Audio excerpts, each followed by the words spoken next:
igual hay gente que hace rato que estoy viendo sentada, así que está muy bien que también puedan escuchar otra cosa y que le demos la importancia que tiene una fiesta nacional como la que venimos disfrutando, ustedes, no yo, les aseguro. Tiene que tener toda la apertura, tiene que tener toda la posibilidad de que cada uno pueda disfrutar.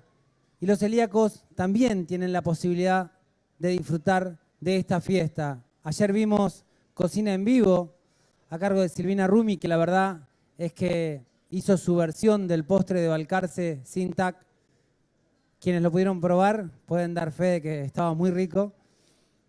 Y hoy no podíamos dejar de cerrar lo que tenía que ver con la parte de celiaquía, con una licenciada en nutrición de renombre.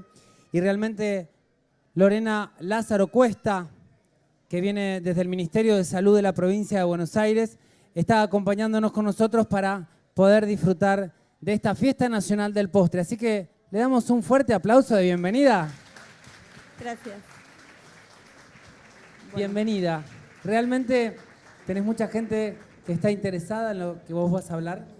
Y bueno, tu casa, así que bienvenida y muchas gracias por visitarnos. Bueno, muchísimas gracias, Julio. Muchas gracias, Pedro Muñoz. La verdad que, bueno, es un placer estar hoy acá con ustedes y en particular, la verdad que me da mucho gusto de que seamos tantos porque el tema que vamos a hablar hoy es muy importante y creo yo que a su vez hace falta que cada una de las personas que hoy está acá pueda comentarlo y que se pueda difundir algunas de las ideas o de los conceptos que vamos a charlar hoy. Yo en principio voy a empezar a contarles acerca de qué es la celiaquía, o sea, qué es la enfermedad celíaca y sobre la importancia de trabajar en adecuadas prácticas en la manipulación de alimentos para que sean libres de gluten. Voy a iniciar con estos conceptos. Si ustedes quieren hacer preguntas, lo podemos hacer mucho más ágil e interactivo. Si ustedes tienen inquietudes, lo podemos comentar, o si no, si prefieren al final, también podemos generar un intercambio. Bueno, en principio quería contarles, vamos a hacer la presentación. Ustedes podrán ver en las pantallas que va a estar la presentación y un poco, bueno, empezar por qué es la enfermedad celíaca. Ustedes tal vez lo conozcan, tal vez haya algún celíaco en la familia o alguien cercano, algún vecino que es celíaco. La enfermedad celíaca es la enfermedad intestinal más frecuente. Se estima que 1 de cada 100 personas actualmente es celíaca y esta proporción cada vez va bajando más porque como se está difundiendo mucho acerca de cuál es el diagnóstico y el tratamiento, cada vez hay más personas que digamos, concurren al médico porque tienen la sospecha de que pueden ser celíacos o porque tal vez alguien en la familia lo es. Entonces, cada vez esa proporción va disminuyendo más. Hace años atrás, cuando yo estudiaba en la facultad, se decía que 1 de cada 167 personas era celíaco. Fíjense que ahora ya estamos hablando de 1 de cada 100. Imagínense todos los que estamos hoy acá en la fiesta nacional del postre, es muy probable que varios de nosotros podamos ser celíacos y tal vez no saberlo. Vamos a la siguiente diapositiva, por favor. Entonces, la enfermedad celíaca, como les decía, es la enfermedad crónica intestinal más frecuente. Lo que ocurre es que hay una intolerancia o una hipersensibilidad al gluten. El gluten en realidad es el nombre común que le damos a las proteínas de algunos cereales, al trigo, a la avena, a la cebada y al centeno. Digamos, la fracción del gluten, que es tóxica para las personas que son celíacas, se llaman prolaminas. Es decir, que el gluten, que es, ustedes vieron cuando nosotros hacemos un pan, ¿sí? Cuando en casa uno elabora el pan, lo que le da la esponjosidad a esa masa del pan y esa elasticidad justamente es la red de gluten, que es la proteína que con el amasado y con el agua, ¿sí? Forma esa red que uno puede observar a simple vista. Esa red de gluten, ese gluten, es lo que genera esta intolerancia en las personas que son celíacas. Lo que ocurre es que una persona celíaca, si come un alimento que tiene gluten, aunque sea muy poquita cantidad de gluten, lo que va sucediendo es que su intestino se va alterando. En nuestro intestino, todos nosotros tenemos como unos pelitos que se llaman vellosidades. Esas vellosidades lo que hacen es hacer que se absorban los nutrientes de los alimentos que comemos. En las personas que tienen celiaquía, lo que ocurre es que ante la presencia de gluten en el intestino, esas vellosidades se empiezan a aplastar, ¿sí? Se empiezan cada vez a aplastar más al punto de que pueden atrofiarse, o sea que ya no se ponen muy planitas y no cumplen esa función de absorber los nutrientes como debería suceder. Entonces, por eso es que la celiaquía se caracteriza por una mala absorción de nutrientes. Los nutrientes son, por ejemplo, el calcio, el hierro, las vitaminas, los minerales, los hidratos de carbono, las grasas. O sea que una persona que tiene esa intolerancia al gluten, lo que le está sucediendo es que en realidad no aprovecha todas esas sustancias que tienen los alimentos. Entonces empieza a tener un montón de consecuencias para su salud. Puede tener anemia, puede tener una pérdida de peso, puede tener, por ejemplo, osteopenia, que sería una menor o una fragilidad mayor en los huesos. Entonces lo que va sucediendo es que la persona celíaca, cada vez que come, si es celíaca y no lo sabe, cada vez que come algo que tiene, aunque sea vestigios de gluten, sus vellosidades, esos pelitos cada vez se hacen más planos, más planos. Y sucede esto, de que no se aprovechan los nutrientes de los alimentos. Esto lo podemos pensar como si fuera una toalla. ¿Vieron esas toallas que tienen pelitos? ¿Sí? Que absorben bien el agua. ¿Sí? Lo mismo sucedería. Un intestino que tiene bien esos pelitos, ¿sí? Absorbe todos los nutrientes. Un intestino que no tiene esos pelitos, esas toallas que no nos secan, ¿vieron esas toallas que casi no tienen pelitos? Bueno, eso sucede con el intestino de una persona que es celíaca y que está permanentemente expuesto al gluten porque tal vez no lo sabe. La siguiente diapositiva, por favor.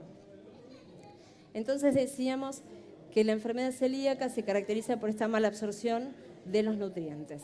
Se puede presentar a cualquier edad y muchas veces sucede que la persona descubre que es celíaca porque tal vez alguien en la familia se enteró que es celíaco. Porque suele darse entre miembros de la familia, porque hay una predisposición genética, ¿sí?, para ser celíaco. Entonces, por eso es tan importante que si alguien sabe que en su familia hay alguna persona que es celíaca, es muy importante que el resto de la familia se haga los estudios diagnósticos, como por lo menos para descartar si es celíaco o no. Vamos a la siguiente. Los síntomas más frecuentes que pueden presentarse son la pérdida de apetito y de peso, la diarrea crónica, la anemia, la distensión abdominal, que es esa pancita que se forma sobre todo cuando uno termina de comer, pero es una panza prominente, que parece como un globo, es como la sensación de que enseguida se infló la panza como si se inflara un globo. El retraso en el crecimiento, que esto se da más en los chicos, las alteraciones del carácter, ¿sí? La persona está más irritable y no sabe por qué. La aparición de aftas bucales también es uno de los síntomas. Sin embargo, si bien estos son los síntomas clásicos, puede suceder que haya personas celíacas, de hecho sucede, que hay personas celíacas que no tienen ninguno de estos síntomas o tienen uno o dos de ellos, y lo que sucede es que por esto mismo es tan difícil a veces el diagnóstico de la enfermedad.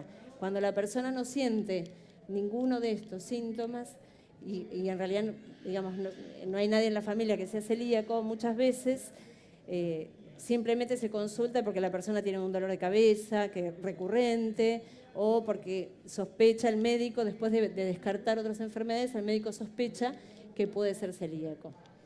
La siguiente, por favor. El diagnóstico se realiza a través de dos pruebas. La primera de ellas, que es el análisis de anticuerpos específicos, es lo que permite descartar la enfermedad. Es una prueba que se hace en sangre, que no se hace en un análisis de rutina, sino que el médico lo tiene que indicar específicamente la determinación de estos anticuerpos, o sea que se lo tiene que indicar a la persona, y si sale negativo, significa que hay un gran porcentaje de probabilidades de que no sea celíaca la persona. Si llega a salir positivo, ahí se hace la biopsia intestinal, que es el segundo método diagnóstico, para confirmar realmente que la persona es celíaca. Vamos a la siguiente. Bueno, el único tratamiento de la enfermedad celíaca consiste en una dieta totalmente libre de gluten, para toda la vida. No es que la persona hace una dieta durante un tiempo hasta que se recuperan estos pelitos que decíamos que se llaman vellosidades del intestino, sino que la persona durante toda la vida tiene que llevar una dieta saludable y libre de gluten. A veces pareciera en el primer momento, cuando la persona descubre que es celíaca, a veces parece como que hay pocas alternativas, sin embargo, como ustedes lo habrán visto con el postre que seguramente probaron ayer, hay alimentos que son muy ricos, ¿sí? Y que conociendo cómo prepararlos y cómo cocinarlos, perfectamente uno puede llevar una vida saludable y adaptada a una vida social, familiar. Simplemente hay que tener siempre, es decir, hay que conocer bien cuáles son los recaudos y las medidas que hay que tomar para evitar la contaminación de alimentos con gluten. Entonces, siempre lo que se debe evitar es todo producto que contenga como ingrediente trigo, espelta, que es un cereal que no es tan frecuente acá en nuestro país, la cebada, el centeno y la avena y sus derivados. Principalmente en nuestro país, ustedes vieron que se consume, en general, toda la población comemos muchos alimentos a base de trigo y sus derivados, harinas, por ejemplo, las harinas están en las pizzas, en las tartas, en las empanadas, o sea que nosotros como cultura estamos muy habituados al trigo, cuando hay otras culturas que no utilizan el trigo como base de su alimentación. O sea que para nosotros al principio, cuando una persona descubre que es celíaca, implica también repensar otras alternativas, ¿sí? O sea, es posible, pero simplemente hay que repensar de las comidas cotidianas cómo elaborarlas y buscar de que sean totalmente libres de gluten. Realizar correctamente la dieta permite la desaparición de los síntomas, en el caso de que la persona tuviera síntomas, y la recuperación o la reparación de la lesión intestinal. Es decir, que estas vellosidades que yo les decía, que se van haciendo cada vez más chiquititas, más que se van aplanando, se empiezan a recuperar cuando la dieta es totalmente libre de gluten. A partir de ese momento es cuando podemos empezar a hablar, en lugar de enfermedad celíaca, ya hablamos de condición celíaca, ¿sí? Porque la persona ya está recuperada, si no está en el momento agudo, donde sí hablamos de una enfermedad, sino que ya ahora la persona es celíaca y lleva una vida normal y recuperó su intestino y recuperó también y desaparecieron los síntomas si es que estaban. La siguiente. La siguiente, por favor. Vamos a hablar un poquito sobre el código alimentario y cómo identificar aquellos alimentos que realmente son libres de gluten, ¿sí? En el año 2004 se introdujo en el capítulo 17 este artículo que habla de cuáles son los alimentos libres de gluten. Dice que son aquellos que tienen ingredientes que por su origen natural y por la aplicación de buenas prácticas de elaboración no contienen prolaminas, que yo les decía recién que las prolaminas es la fracción del gluten que es la que genera el daño en la mucosa del intestino para quienes son celíacos, procedentes del trigo, del centeno, la cebada, la avena, ni sus variedades cruzadas. Para que un alimento realmente sea libre de gluten, la empresa debe presentar el análisis que avale que realmente es libre de gluten y además un programa de buenas prácticas de manufactura o de elaboración de esos alimentos, ¿sí? Imagínense que compramos una premezcla de harinas, ¿sí? Para elaborar, por ejemplo, masa de tarta o para elaborar un bizcochuelo. Debe ser, o sea, para presentar y para que ese alimento lleve el logo de que realmente es libre de gluten, que ahora vamos a ver cómo es el logo, cómo es la identificación de ese logo, debe presentar un análisis de que las materias primas son libres de gluten y que además en el proceso de elaboración de esa premezcla no hubo ninguna, o sea, debe presentar las buenas prácticas para demostrar de que no pudo haber ningún procedimiento donde sucediera una contaminación cruzada. La idea de contaminación cruzada implica que un alimento que es libre de gluten debe terminar de serlo al finalizar el proceso de elaboración, ¿sí? No debe haber en ningún punto de ese proceso de elaboración, desde la recepción hasta la terminación final de ese producto, no debe haber ningún punto donde se contamine con un alimento que contenga gluten, ¿sí? La siguiente, por favor. Entonces, es muy importante verificar en el rótulo, en el envase del alimento, que aparezca este simbolito que vemos arriba como obligatorio. Ustedes ven uno a color y otro en blanco y negro. Fíjense que ambos tienen 3 espigas y dice SINTAC. Ese es el logo que es obligatorio y es el que nos permite identificar que ese alimento es libre de gluten. El que está debajo, que tiene una sola espiga, ese puede o no estar, por eso se llama facultativo, ¿sí? Pero lo más importante es que nosotros, para estar tranquilos de que ese producto realmente es libre de gluten, deberíamos encontrar el primer logo, tanto a color, puede estar en color o en blanco y negro, pero siempre el de las 3 espigas. La siguiente, por favor. Ahí lo vemos en el envase, por ejemplo, de un alimento. Fíjense que las cruces sería la denominación del producto. Supónganse premezcla para elaborar bizcochuelo. Y abajo dice libre de gluten, que esa es la característica esencial. ¿Me escuchan? Ah, está. Esa es la característica esencial que debe estar debajo de la denominación del producto. Debe decir libre de gluten. Y además tendría que estar el símbolo, que ustedes lo ven ahí, de las 3 espigas. La demás información es la que está en los productos convencionales, ¿no? La información nutricional, los ingredientes que contiene, la fecha de vencimiento, la identificación de origen, que eso es un numerito y una sigla que corresponde al registro de la empresa elaboradora, y el almacenamiento y conservación, cómo debe conservarse, cuáles son las características de conservación del alimento. La siguiente. Bien, ahora pensando a nivel familiar, ¿no? Nosotros, imagínense que, supongamos que en mi familia hay alguien, un miembro de mi familia es celíaco. ¿Cómo debemos proceder? ¿Cómo debe proceder una familia para elegir los alimentos para quien es celíaco al momento de ir al supermercado? Fíjense, lo más importante siempre es leer las etiquetas de los productos, lo que veíamos recién en ese rótulo, ¿sí? Identificar el logo que dice Sintac con las 3 espiguitas. Verificar que los productos se encuentren en el listado de los productos que son aprobados por la autoridad sanitaria. Eso también es muy importante, porque a veces puede pasar de que por más que tenga el logo, tal vez hay algún producto que en algún momento tuvo la certificación de que realmente es libre de gluten y cambió algo en el proceso de elaboración y ese producto se quitó del listado porque se detectó presencia, aunque sea de vestigios de gluten, porque cambió algo en el proceso de fabricación. Por eso es muy importante que además del rótulo, las familias, en general, donde hay una persona que es celíaca, ya están habituadas a controlar que realmente esos productos permanezcan en los listados. Los listados se van actualizando, por eso es clave verificarlos cada cierto tiempo. Además, se debe adquirir productos envasados y rotulados. Esto también es clave para que realmente los alimentos sean libres de gluten. De todas maneras, esto en general es de público conocimiento, que no hay que comprar productos sueltos en las dietéticas.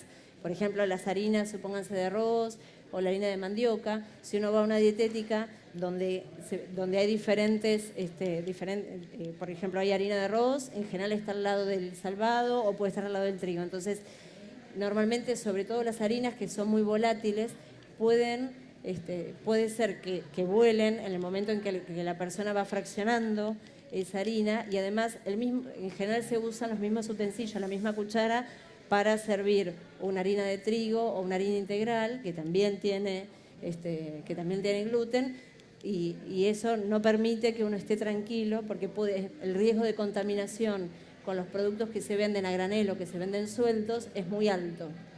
Por lo tanto, siempre se deben comprar productos envasados y debidamente rotulados. También se deben adquirir solo productos que conserven la integridad del envase. Esto también es importante. Imagínense que en el supermercado, en una góndola, si nosotros vamos a elegir un producto que no tenga ni trigo, ni avena, ni cebada, ni centeno, tenemos que verificar que el envase esté intacto, ¿sí? Que no esté roto en una esquina, porque eso puede ocasionar que haya una contaminación y que ingrese, por ejemplo, harina o algún otro ingrediente de otro alimento. Por lo tanto, que el envase esté entero, que esté intacto y que no tenga roturas es muy importante para evitar contaminación cruzada también. Entonces, siempre ante la duda de si un producto puede contener gluten, siempre es preferible no comprarlo. Siempre asegurarnos de que esté el rótulo, entonces en el envase, mirar que esté ese producto en el listado y a su vez que el envase esté intacto. Algo importante que yo quería comentarles, sobre todo si hay alguien aquí presente que es celíaco o que tiene familiares, es que hay una nueva aplicación que se descarga para los celulares, donde se puede, a través de un buscador de alimentos libres de gluten, ustedes pueden estar en la góndola del supermercado y con esa aplicación ya descargada en el celular, para aquellos celulares que admiten, ¿no?, la descarga de esa aplicación, ustedes pueden ahí mismo, frente a la góndola, buscar si ese alimento es apto o no. Entonces, esto para que lo comenten porque es interesante. En la página, eso lo pueden encontrar en la página del Ministerio, que allí está anotada, que si quieres las leo, porque está chiquitita, es www.ms, que es Ministerio de Salud, .gba.gov.ar. Ahí en la página del Ministerio van a encontrar, al final de la página, van a encontrar que dice nueva aplicación para descargar para celulares, que es el buscador de alimentos libres de gluten, ¿sí? Que esto es digamos, es una noticia bastante reciente, que fue algo que creó la Oficina de Alimentos del Ministerio para que sea práctico buscar cuando uno está comprando y tiene dudas de si ese alimento está o no en el listado, por más que tenga el rótulo, como decíamos recién, ¿sí? La siguiente, por favor. No se escucha bien con... Ah, perfecto. Bien. Bueno, pensando también en el adecuado traslado y almacenamiento, imagínense, seguimos pensando a nivel familiar, ¿no? A nivel de una casa de familia donde hay alguien que es celíaco. Para hacer un adecuado traslado y almacenamiento, siempre se deben separar los alimentos libres de gluten de los que contienen gluten, ¿sí? Volviendo al mismo ejemplo, suponiendo que sucediera en mi casa, deberíamos usar una parte de la alacena para aquellos alimentos que van a ser libres de gluten y otra parte totalmente separada con puertitas independientes para aquellos alimentos que sí contienen gluten. También es muy importante ser cuidadoso con los envases de los productos. Lo mismo que pensábamos recién, aquellos envases que están dañados o que pueden estar rotos, pueden generar mayor riesgo de contaminación cruzada entre un alimento que contiene gluten y otro que no lo contiene. Una vez abierto, se debe almacenar en un contenedor separado e identificado. Esto también es muy importante porque imaginemos que se compra una cantidad importante de una premezcla o de una harina, por ejemplo, de arroz. Se debe diferenciar bien el color para no confundir. Imaginen que lo fraccionamos y lo ubicamos dentro de un tupper. Debe tener una tapa especial y un rótulo como para que nosotros, o a través del color de la tapa o a través de la etiqueta que le pongamos ese envase, identifiquemos que esa harina o que ese producto es libre de gluten, ¿sí? Para no confundirla con otro que no lo sea. Bien, la siguiente, por favor. Pensando en la manipulación segura dentro de la casa, quien va a preparar la comida de la persona que es celíaca, también es clave lavarse las manos frecuentemente. Siempre es conveniente elaborar la comida primero para la persona que es celíaca y después elaborar la comida para el resto de la familia, ¿sí? Porque de esa manera no hay riesgo de quien está manipulando los alimentos que sea quien pase el gluten de un alimento al otro, al que va a ser consumido por el celíaco. Entonces siempre es conveniente en ese orden.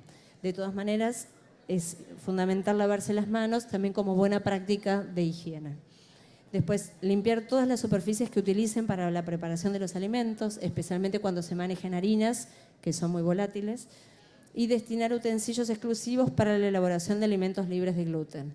Siempre es conveniente tener cucharas, utensilios, coladores, que sean de diferentes colores, que nos permitan identificar cuál es para usar para la persona que es celíaca respecto del resto de la familia. Muchas veces se identifica con el color naranja, los utensilios, o se puede poner a veces una cinta de color, o se puede hasta pintar, dependiendo de qué utensilio sea. Si es una cuchara de madera, la podemos pintar, el mango, como para realmente identificar de que es para quien es celíaco. Algo importante para considerar es muchas veces las esponjas de lavar los platos, no sé si lo han visto, quedan con restos de harina. Lo mismo pasa con las esponjitas, las de acero.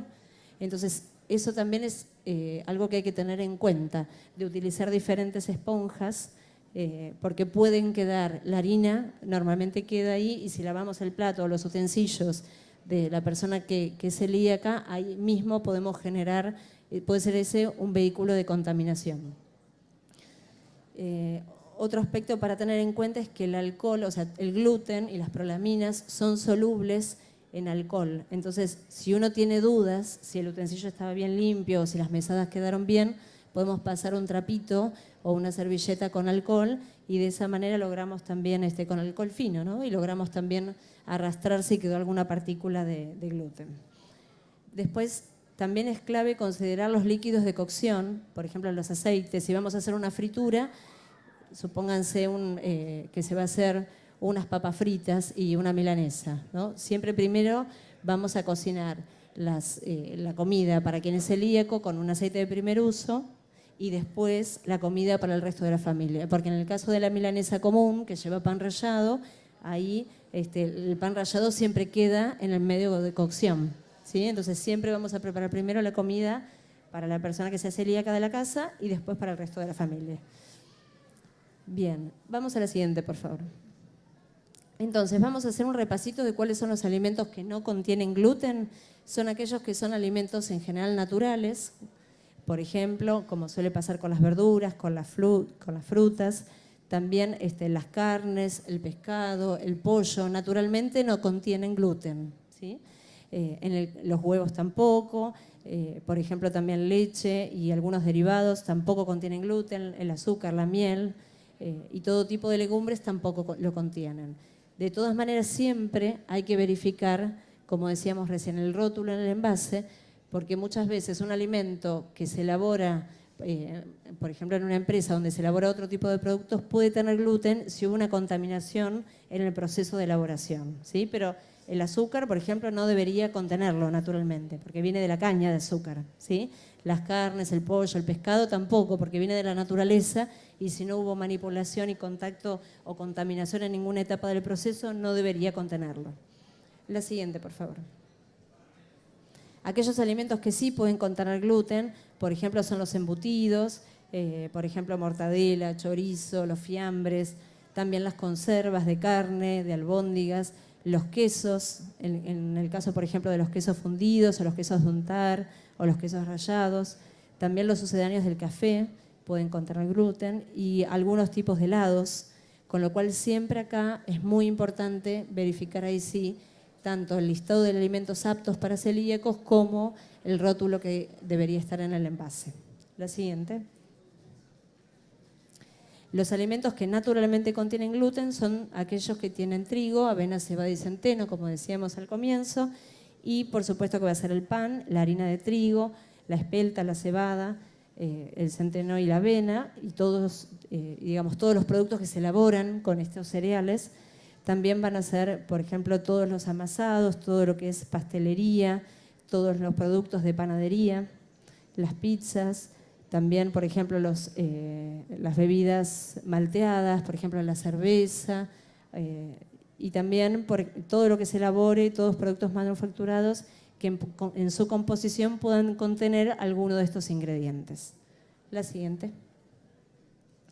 Bien, ahora pensando a nivel industrial, ¿no? Pensando en las empresas que elaboran alimentos. Estos son los temas claves o los temas trascendentes para la elaboración de alimentos libres de gluten. Es fundamental la elección de los ingredientes. También evitar permanentemente la contaminación cruzada y establecer métodos de control que sean verificables y validados. En las empresas se deben hacer procedimientos operativos estandarizados, es decir que desde la recepción hasta el producto final se debe establecer una serie de procedimientos que deben estar escritos y todo el personal debe conocer esos procedimientos y se deben llevar a cabo para que no haya contaminación con alimentos que contengan gluten en ninguna etapa de ese proceso. Y también se deben establecer metodologías de monitoreo para verificar que esto realmente se cumpla. La siguiente, por favor. En cuanto a la higiene del personal y de las instalaciones, es clave el lavado de manos y el cambio de la indumentaria de las personas que trabajan en empresas elaboradoras de alimentos. Muchas veces puede pasar que tal vez se está cuidando absolutamente cada una de las etapas del proceso y una persona que estuvo manipulando un alimento con gluten, si en su vestimenta tiene restos de harina, por ejemplo, y va a elaborar un alimento libre de gluten, puede ser un vehículo de contaminación su propia vestimenta. O sea que esto no debe suceder. Y de hecho siempre se deben preparar primero los alimentos libres de gluten y por último, ¿sí?, los que contienen gluten.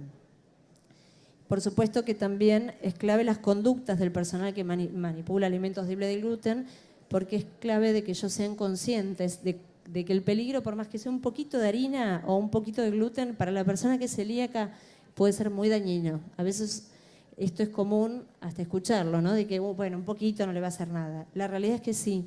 La realidad es que una persona que tiene celiaquía, un poquito, que nosotros ni lo vemos ese poquito, es imperceptible, pero puede generarle mucho daño. Entonces, es clave que las personas que manipulan alimentos tengan claro y sean conscientes de la importancia de su trabajo realizado correctamente. Después se deben hacer muestreos en lugares críticos de difícil acceso o que sean potencialmente contaminantes. Muchas veces pasa, por ejemplo, a nivel industrial, que los hornos, en los ángulos, ahí es donde deben tomarse muestras para verificar que no queden restos de gluten, y la limpieza se debe realizar con procedimientos también que sean rutinarios para garantizar que no va a haber ningún tipo de riesgo de contaminación. La siguiente. Entonces, ahora sí llegamos a los aspectos claves para las buenas prácticas de manufactura en las empresas elaboradoras de alimentos libres de gluten. Por empezar, debemos recordar siempre estos verbos, ¿no? Separar, identificar, planificar. Lo que se debe separar son las áreas.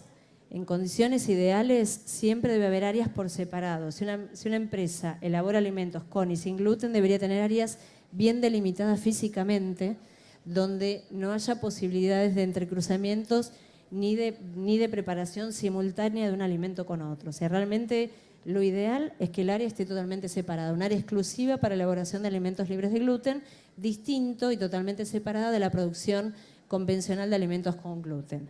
Si esto no fuera posible, habría que profundizar las medidas de control y las medidas preventivas y utilizar equipos y utensilios, al menos de uso exclusivo. Esto significa, por ejemplo, utilizar hornos, supongamos que es una panadería, utilizar aquellos equipos donde solo se use, por ejemplo, un amasador, o donde se utilicen hornos u otro tipo de equipamiento que sea de uso exclusivo para aquellos que no contienen gluten, totalmente diferenciados de los que sí lo contienen.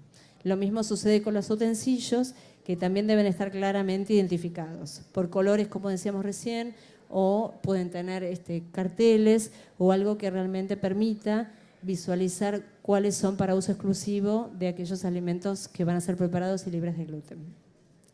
También se deben utilizar, como hablábamos recién a nivel doméstico, se deben utilizar líquidos de inmersión, ahora sí de uso exclusivo.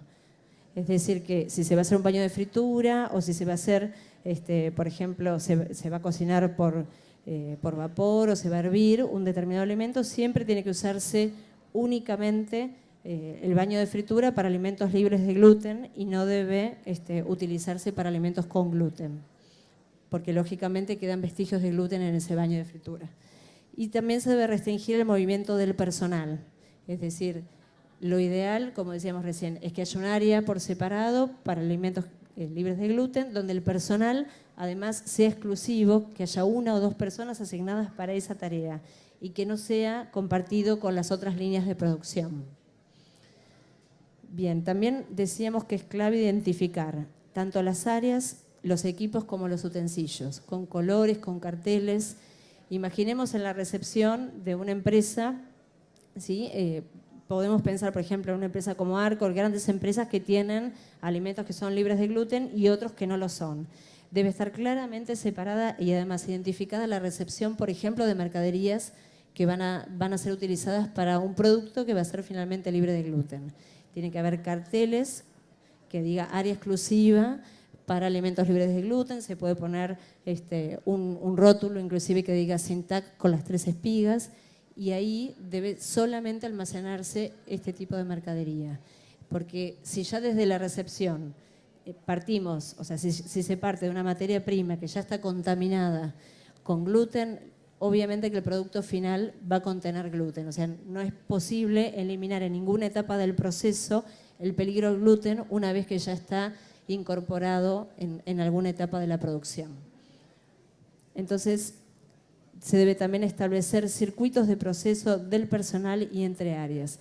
Aquí es clave definir un flujo ordenado y secuencial por donde pasa desde la recepción hasta después pasando por el momento del almacenamiento de esa materia prima, el momento de la elaboración, del fraccionamiento y del rotulado, Y por último, la preparación final y el expendio, se debe en cada una de esas etapas generar un circuito que sea ordenado, donde haya un flujo que todo el personal debe conocer para que no haya posibilidades de entrecruzamientos ni de contaminación cruzada.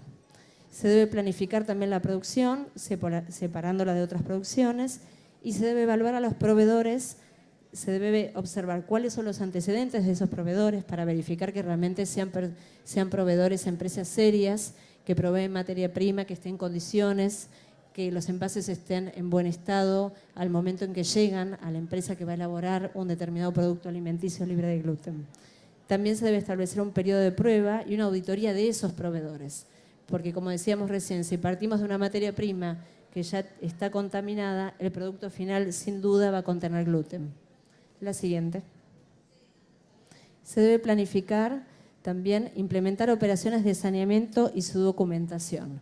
Se debe registrar absolutamente todos los procesos, tanto los procesos de producción como los procesos de limpieza y cuáles son los puntos que se van a controlar. Y también se debe establecer e implementar protocolos de control en cada una de las etapas de ese proceso de producción. Se debe limpiar, diseñar e implementar prácticas de higiene para todo el personal, higiene de equipos y de instalaciones. Les hago una pregunta para ver qué opinan. Si empezamos, imagínense también en una gran empresa, si supongamos que se va a hacer la higiene de todo el equipamiento, se utilizan, por ejemplo, como si fueran agua bajo presión, como si fuera con una hidrolavadora que se va a lavar una maquinaria. ¿Qué piensan? ¿Por qué sector se debería empezar? ¿Por el que es libre de gluten? ¿Porque contiene gluten?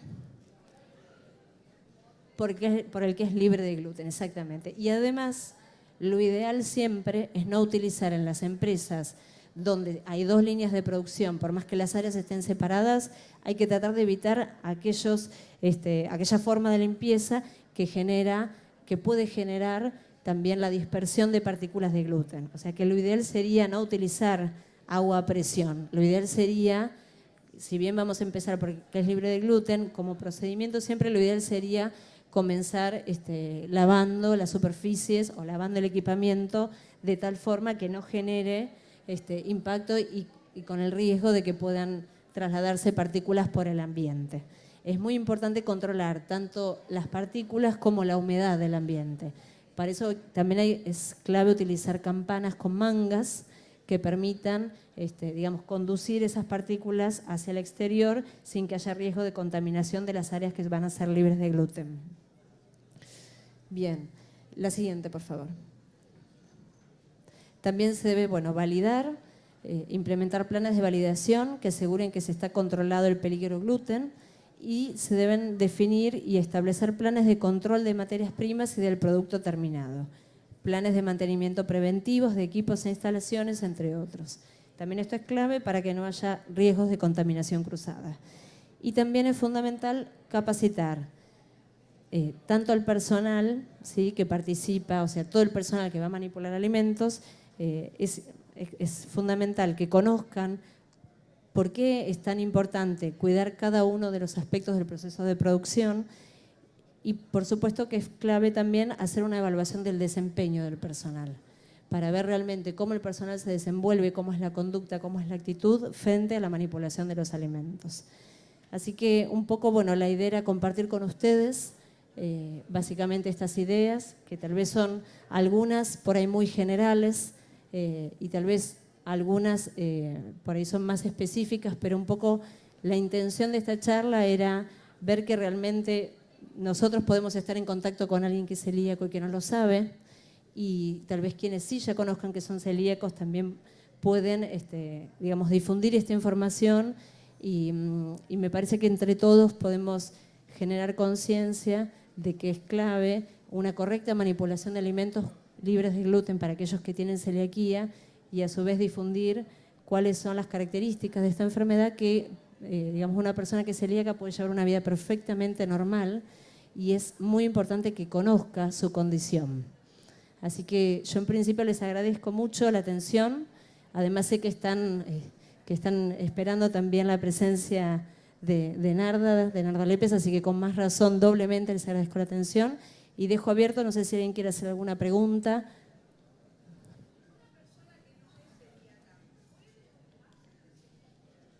Bueno, les cuento, viene bien esta pregunta. Algo yo les comenté que puede haber una predisposición genética. En general, la persona, o sea, quien es celíaco, como decíamos recién, puede o no tener los síntomas. Y si tiene predisposición genética, puede ser celíaco o no, tal vez no.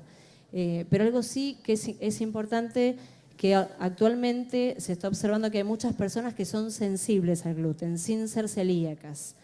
Inclusive la prevalencia, la estadística es que una persona de 40 pueden ser sensibles. Esto significa que no tienen la misma, digamos, no pasa esto de la atrofia que decíamos de los pelitos, del intestino, de las vellosidades, pero sí tienen algunos síntomas y sienten que no les caen bien las comidas que contienen gluten.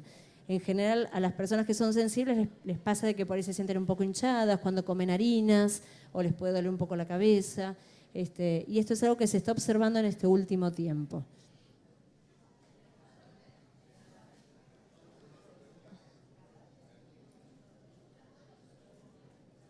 Bien, bueno.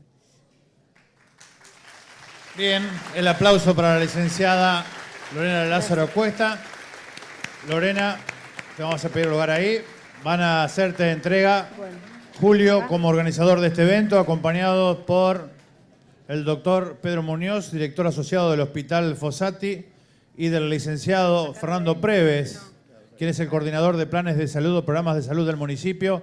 Entrega de este reconocimiento por tu presencia y participación muy importante aquí. Muchas gracias. A este Gracias, evento. Pedro, muchas gracias. Gracias. Uno de los Muchísimas temas gracias, Julio, gracias. que es también eje de las jornadas, que es la cocina saludable.